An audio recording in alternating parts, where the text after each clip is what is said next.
네, 존경하고 자랑스러운 전우 여러분, 그리고 전몰 전상류 가족과 미망인 여러분 안녕하십니까. 전우 방송을 애청해 주셔서 대단히 감사합니다. 오늘도 힘차게 구독, 좋아요 부탁드립니다.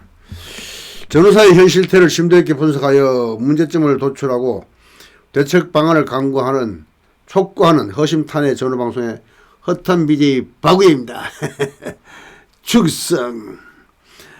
오늘은 뭐 제목에서 보시는 바와 같이 보훈부 성격, 그리고 그 여하종 회장이 그 행안위원장 장지원 위원장한테 감사 인사 드리면서 추가적으로 우리 참전 명예수당 25만원을 인상해달라는 부탁을 한 그런 영상을 제가 봤는데요. 오늘은 그러면은 보훈부가 성격이 되면은 우리한테 어떤 혜택이 있는가?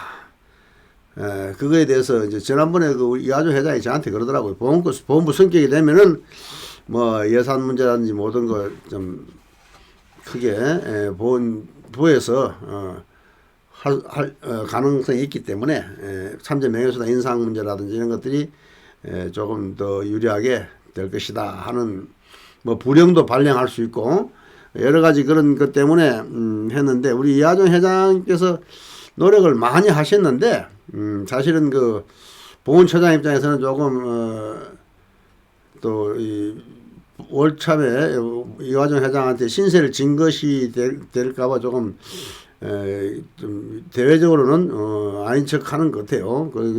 너무 또 그 생색을 내도 입장이 난처하게 되는 거니까 생색을 내는 건 냈으면 안 되지 않았으면 좋겠어요. 근데 장제원 위원장한테 가서 뭐 부탁을 하고 했던 것을 이제 지난번에 부탁했었는데, 지난번에 뭐 며칠 날 만나러 간다고 저기 저한테 전화 이야기했잖아요. 제가 방송한 것 같은데, 그리고 갔다 와서 이렇게 이제 됐으니까 더 근데 뭐 그 전에 이제 그러고 난 뒤에 여야가 합의가 됐고 그렇기 때문에 조금 며칠 미뤄졌어도 뭐 될 것으로 제가 방송을 한 적이 있는데, 오늘 행안위원장에 대한 그 뉴스를 한번 보도록 하겠습니다. 뉴스를 보면은 뉴스에 이렇게 신동아 뉴스를 한번 제가 봤습니다. 신동아 보니까 성격 국가보훈부 첫 번째 장관 요력 박민식은 누구? 이제 보훈처장은 뭐 장관이 아니었으니까 청문회도 안 받고 이제 보훈처장 장관이 되려면 이제 뭐 박민식 처장이 반드시 장관 된다는 건 아니고 장관급은 또 다른 사람은 할 수 있을 텐데, 이제 박민식 처장은 하는 것이 이제 처장 있으면서 장관으로 했기 때문에 올리는 것이 정상이죠. 근데 그 대신에 이제 국회 청문회를 통과를 해야 되죠. 장관 임명이니까. 그래서 국가보훈처를 국가보훈부로 격상하는 내용 등의 정부조직부 공포안이 28일 국무회의에서 의결됐다. 정부조직부 개정안은 전날 열린 국회 본회의에서 제적 272명, 찬성 266명, 거의 뭐 기권 6명, 가결돼 국무회의로 넘어왔다. 개정안은 공포 3월 4일에 3개월 후에 시행된다 그랬어요. 그래서 6월 초에, 이로써 보훈부는 6월 초 공식 출범한다. 행정부처 중 9번째 서열에 해당한다. 상당히 서열이 높죠.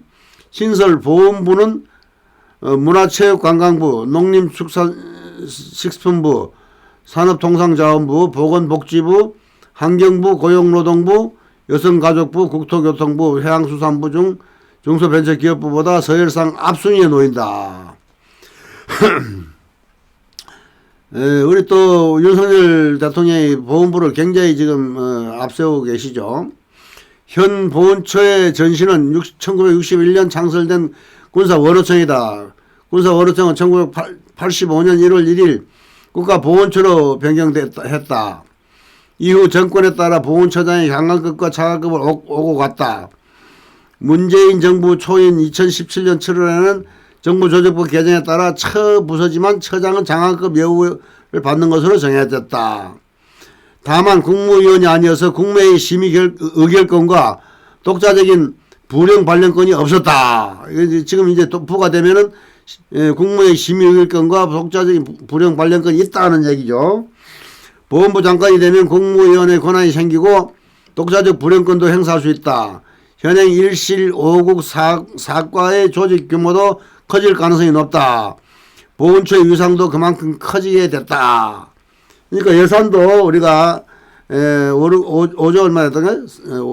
근데 이게 여성가족부부터는 뭐 29조인가 막 되고 했죠.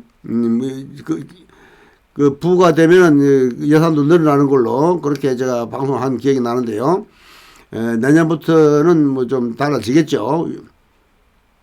보훈처 관계자는 지금이야말로 대한민국의 경제성을 명확히 확립하고 제복이 존중받는 문화를 만들자는 윤석열 정부의 의지가 강하게 반영된 결과라면서 보훈이 현 정부에 갖는 진정 상징성이 크다는 의미라고 말했다. 그러니까 이제 참전 명예수당도 우리 윤석열 대통령이 80만 원까지 올려준다 했으니까 그것도 이제 보훈부가 되면은 뭐 부장이 많은 이제 국무회에서 조장을 할 수도 있고.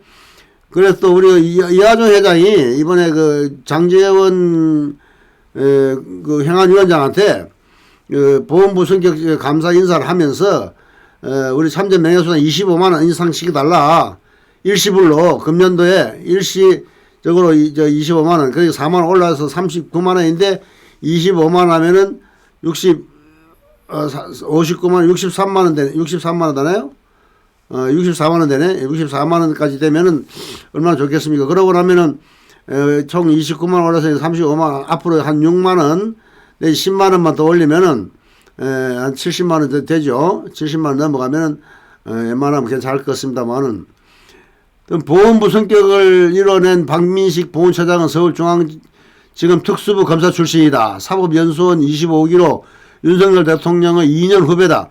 부산 북광석압에서 재선 18, 19대 의원을 지냈다. 윤 대통령의 브레인이자 핵심 측근으로 꼽힌다. 윤 대통령이 국민의힘에 입당하기 전부터 캠프 기획실장으로 합류했다.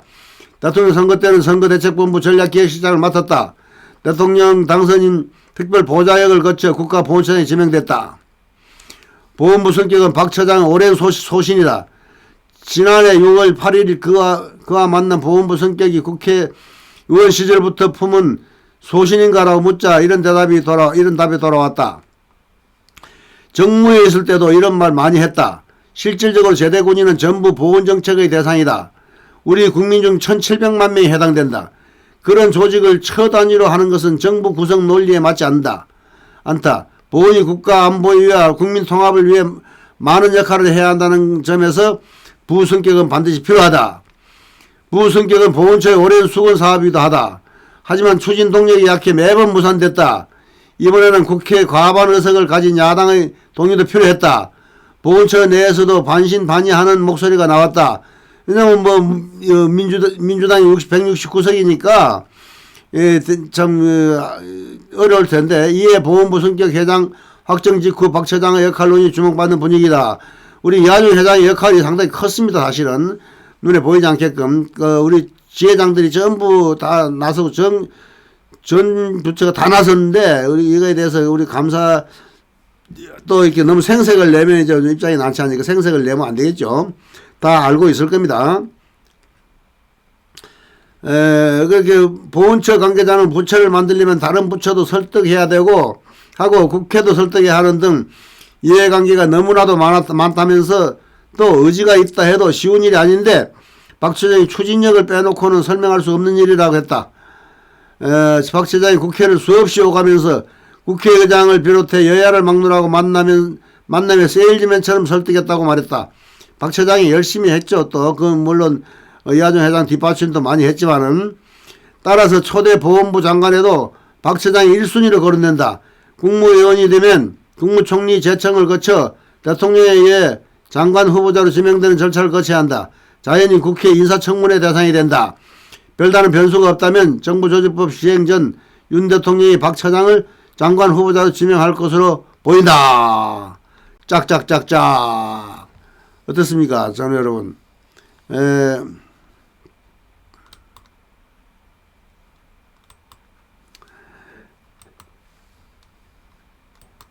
이 보훈처가 정말 보훈부가 되는 거는 이게 몇 년 이게 처음이죠. 처음이에요.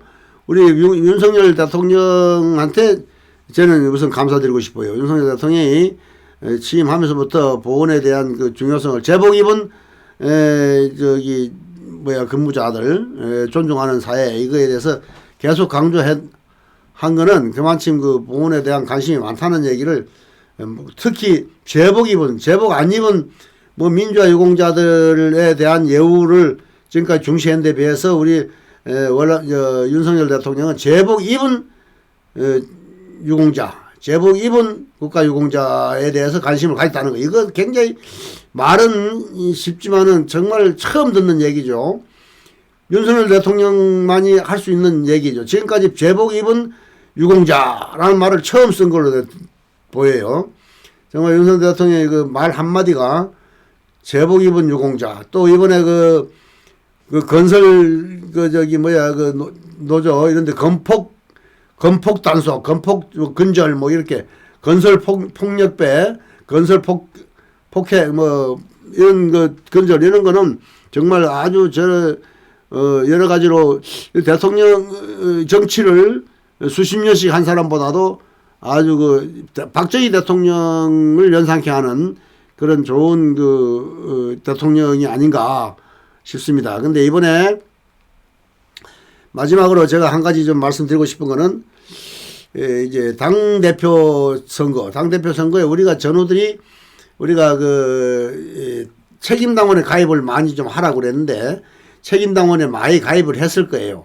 많이 가입을 했는데 지금 윤석열 대통령이 뭐 지명한 거나 마찬가지죠. 여기 김기현 후보에 대해서 지명한 건 마찬가지인데 좀 걱정이 많이 되네요. 김기현 후보가 땅 투기 이런 것들이 이제 좀 지방 토착 비리 이거에 대해서 황교안 후보가 지적한 거에 대해서 좀 많이 걱정이 되는데 또 황교안 후보하고 또 이준석 안철수 등등 아주 묘하게 지금 돌아가고 있는데요. 저는 여러분들 잘 판단하실 거로 봐요. 저도 판단이 안 됩니다. 지금 저는 누가 과연 김기현을 믿을 수도 없고 김기현이도 어떻게 보면 박근혜 탄핵에 뭐 어떻게 보면 주도적인 역할을 했다고 보이고 또 황교안 씨도 또 거기에 뭐 책임 없다고 할 수도 없고 안철수도 그렇고 저는 그 기준을 박근혜 대통령 탄핵에 대해서 기준을 좀 두고 싶어요. 그런데 뭐 여러분들 뭐 어떻게 생각할지 모르겠지만은 저는 기준이 박정희 대통령이 우리나라를 세우고 이승만 대통령이 건국하고 건국 대통령 이승만 대통령 그리고 우리 경제부흥 새마을 대통령 우리 박정희 대통령 그리고 또 전두환 대통령도 저는 뭐 사실은 존중합니다. 전두환 대통령하고 제가 근무를 같이 안 했어요. 보안사령관 오기 전에 나는 나왔으니까. 그래서 전두환 대통령하고는 제가 인연이 별로 없습니다. 그런데 전두환 대통령에 대한 이미지는 별로 안 좋았어요. 저는 뭐 일반 장교 출신이기 때문에 육사 장교 출신들에 대해서만 우대하는 것에 대해서는 별로 안 돼. 저는 육사 출신 장교들하고 워낙 많은 유대를 가졌고 저 친했기 때문에 많은 사람 친했기 때문에 육사 출신 장교들도 또 훌륭하고 또 능력 있고 이런 사람 그분들하고 다 어울려서 뭐 저보고도 뭐 너 육사 아니야 하는 말 들 정도로 친하게 다 지냈는데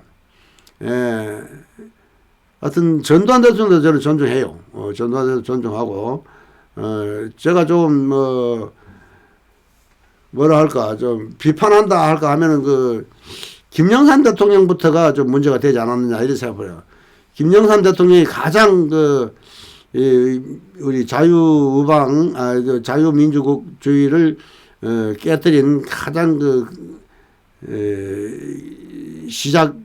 시발점이 되지 않느냐 하는 그런 면에서 좀 저는 뭐 비판을 하고 싶은데 뭐 저는 여러분들 뭐 IMF라든지 뭐 각종 육해공군 지상 해병 뭐 지하철까지 말이죠 사고라든지 하여튼 사고 대통령으로 저 기억이 되거든요. IMF 사고 대통령, 경제 사고, 뭐 각종 사고 대통령이 기억이 되기 때문에 별로 인상이 안 좋은데, 하여튼 그 가운데서도 나는 박근혜 대통령을 탄핵한 거 이거에 대해서는 정말 저는 황교안 씨도 내가 참 불만이 있고 다 불만이 있어요. 나 누구를 지지하고 싶지는 않습니다. 근데 저도 좀 아직까지도 지금 마음 결정을 못 하고 있어요.